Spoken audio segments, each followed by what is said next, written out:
खंडवा में एक बुजुर्ग दंपत्ति को डिजिटल अरेस्ट कर लिया गया। 9 दिन तक इन्हें डिजिटल अरेस्ट किया गया और 50 लाख रुपए इनसे ठग लिए गए।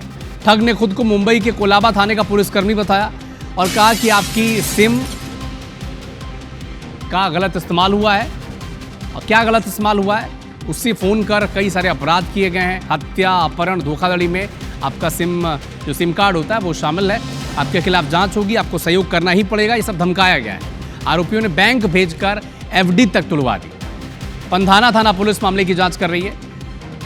13 दिन के भीतर 50 लाख रुपए बुजुर्ग दंपत्ति से ठग लिए गए। बार बार आपसे अपील की जा रही है, प्रशासन भी कर रहा है, पुलिस भी कर रही है और IBC 24 भी आपसे लगातार अपील कर रहा है कि साइबर ठगों के जाल में आप न फंसे। प्रतीक हमारे सहयोगी हमारे साथ फोन लाइन पर जुड़े हैं। प्रतीक, क्या हुआ था, कैसे इन्हें अपने जाल में फंसाया साइबर ठगों ने, बताएं। बिल्कुल, लगातार आपने देखा होगा कि कई तरीके की जो जागरूकताएं हैं वो साइबर ठगी और डिजिटल अरेस्ट को लेकर के चल रही हैं, लेकिन इसके बावजूद जो बुजुर्ग लोग होते हैं वो कहीं ना कहीं इसका शिकार हो जाते हैं। ऐसा ही मामला खंडवा जिले के पंधाना से सामने आया है, जहां पे एक बुजुर्ग दंपत्ति जो है उनको मुंबई के कोलाबा थाने का नाम लेकर के बदमाशों द्वारा डिजिटल अरेस्ट किया गया।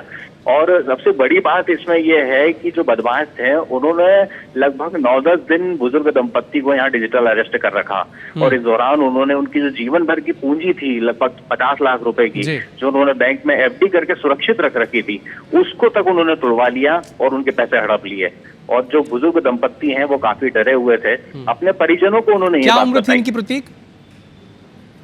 बिल्कुल, मैं आपको बता दूं कि बुजुर्ग दंपत्ति जो हैं वो लगभग 60-65 वर्ष के ऊपर के बताए जा रहे हैं और ये घटना होने के बाद से वो बड़े सहमे हुए से हैं। जी, बहुत शुक्रिया प्रतीक का तमाम जानकारी के लिए। तो बुजुर्ग दंपत्ति को साइबर ठगों ने पहले अपने जाल में फंसाया।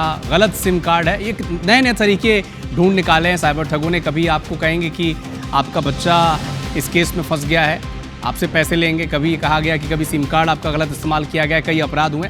तो आप इनके जाल में न फंसे। अगर ऐसी कोई सूचना मिलती है तो सबसे पहले आप अपने नज़दीकी थाने में जाकर इसकी जानकारी दें। बार बार आपसे अपील भी की जा रही है।